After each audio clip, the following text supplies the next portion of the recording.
All right, legends, welcome back to the channel. We've got the whiteboard out, we're going back to school. Gonna give you guys a little lesson today. It's something that I make sure all my clients are well aware of, is having a good understanding of load management so they have the best opportunity to be able to train consistently for long periods of time to ensure that they actually get results long term.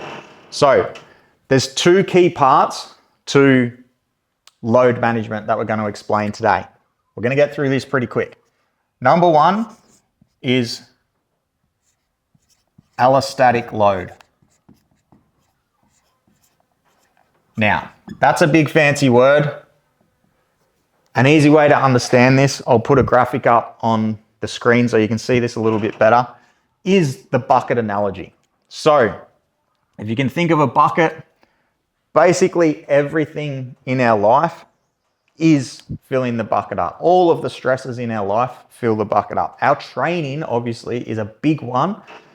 But if you think about our training, what we do in the gym, our cardio, riding our dirt bike, etc., it's the one we have the most control over. We have absolute control over how much we want to train each week and at the intensity that we want to train each week. So it's the most controllable. Some of these other things that fill our bucket up and add stress to the system, we don't have as much control over. So what allows the bucket to empty each day, as you can see down the bottom here, there's a tap on the bottom of the bucket. So this is a very simplified analogy. However, basically the bucket's filling up each day. When we eat enough food, we hydrate well, and we get enough sleep each night, the bucket empties out. The next day, the bucket can then tolerate more stress from everything we are doing. And this is like a cycle. And then over time, what happens is when not just our training, but when we get exposed to any form of stress consistently for long periods of time, what happens? Our capacity to tolerate that stress goes up, whether that's running a business or training. So this bucket gets bigger and bigger and bigger, so we can tolerate more stress. That can only happen when these three things, these are the three most important, is our food, our hydration, and sleep. When we're giving the body what it needs each day for this bucket to empty over long periods of time, when those stresses are applied consistently, the capacity of our bucket increases. We can do more, we can tolerate more, we have the capacity to tolerate more. So it is important to understand, or just have the awareness that there is a lot more that can fill our bucket up. So if you have a close relative that passes away, if you're running a business as an example and someone doesn't pay a contract and you've still got to pay all your outgoings and pay all your employees for the week, that's a stress that's coming into your bucket that you kind of don't have as much control over as you're training. So in that instance, if you have awareness around the bucket analogy, and you're like, okay, I got this going on in my life, I've got all this added stress coming in from this external thing that I don't really have that much control over right now. Maybe the thing I do have control over, which is 1, my training, 2, my food, hydration, and sleep, what I'm putting back into my body, maybe I just want to dial the training back a touch, and I want to make sure I'm on top of these, make sure I'm eating, hydrating, sleeping enough to give my body what it needs to recover. So again, that's just awareness.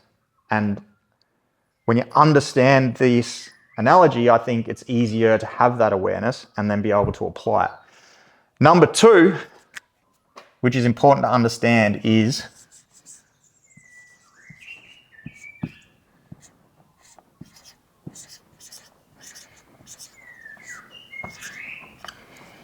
what is load? What actually is load? So the easiest way that I describe this is load is the stimulus required to drive adaptation. Load is the stimulus required to drive adaptation. Think about 2 different athletes. We've got a Tour de France cyclist. He's been training for a decade, 20, 30 plus hours a week. We've got a client that comes to me, never trained in his life, off the couch, never done any structured training. Both of those athletes want to improve their aerobic capacity, the cardiovascular fitness. The Tour de France cyclist that's been training for a decade, he is going to need a much different amount of load to create the stimulus to drive adaptation, as opposed to the novice athlete who's never trained. The novice athlete who's coming off the couch and never trained, he could do 2 60-minute efforts a week and he's making progress because he's never done anything. His body's never been exposed to that stimulus before. So he could make progress for months doing 2 hours a week, 2 1-hour sessions a week. His aerobic capacity will improve. The Tour de France cyclist who's been training for over a decade, 20, 30 plus hours a week, he's going to have to do a lot more and have a lot more intensity in there to create the stimulus that drives adaptation. If the Tour de France cyclist only does 2 hours a week, he's going backwards. It's like he's in recovery mode. His bucket is ginormous. He's expanded his bucket out over a decade to tolerate an immense amount of capacity. So this is where your training history, it's very simple. Your training history comes into account.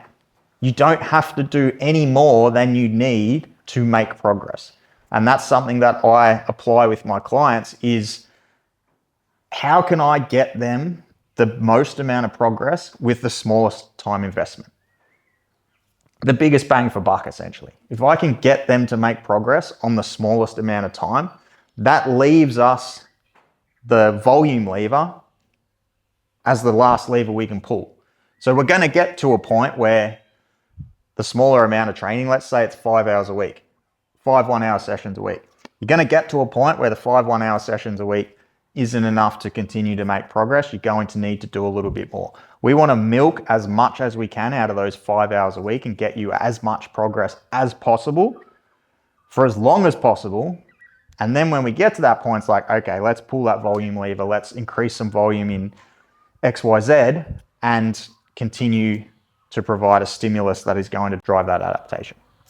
So that's just a little lesson on load management. Be aware of these other factors that fill up the bucket and be aware that load is different for every single person. This is where I hear stories of people saying like such and such trains this much or he does this many hours training. That's all well and good. You might not need to do that much to make progress. So that's a win. If you can train less than someone and still make progress that carries over onto your dirt bike, that's a positive. And like I said, then eventually we pull that volume lever once we get down the line to a point where we need to pull the volume lever.